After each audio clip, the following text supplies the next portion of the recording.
Greetings, brothers and sisters. This is Tori Muhammad of Bean Soup Times. February is African American Heritage Month, and because of the extreme social and economic problems facing Black America, we have asked a prominent business person and community leader to give his perspective on the state of affairs of Black Americans in the United States. Ladies and gentlemen, Mr. John Clark. My name is John Clark. I am the president of Reggio's Pizza, and I have been asked to give my opinion on the state of affairs of the African American community.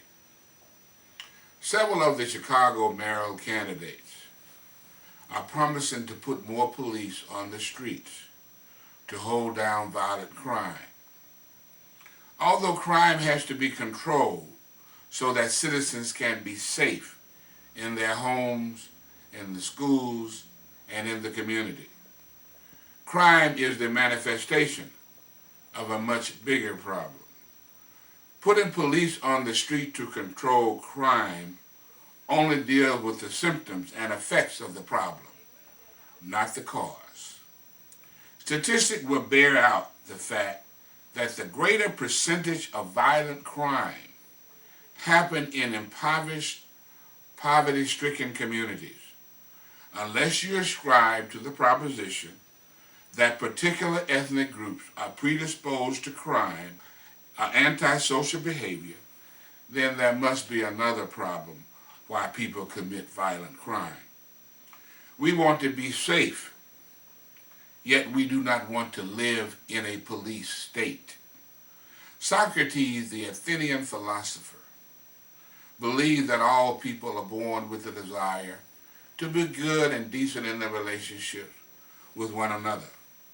It is something that happened to people later on when they display antisocial behavior. People, for the most part, are a product of their environment. If you are reared in a home where you feel loved and taught good family values, odds are you will work to provide the same environment for your children and your family. I've heard many people say, I was the first to graduate college. Odds are their children will graduate from college as well. There's something that happened to African Americans a long time ago, and it is still happening to a lesser degree. Although it's not as vicious and inhumane as slavery, it is still happening. African Americans are still the most discriminated against. They are still treated more unjustly and unfairly than any other ethnic group. They are at the lowest rung of the economic ladder and have the poorest quality of life than any other ethnic group in our country. They have been in this country longer, before the Mayflower, and have suffered the most.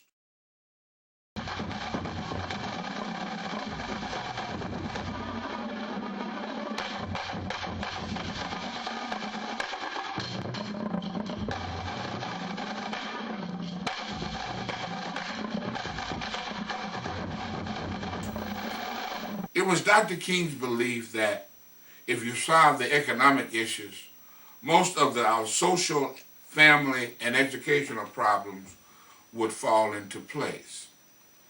If there is a Black agenda, then economics should be at the top of that agenda.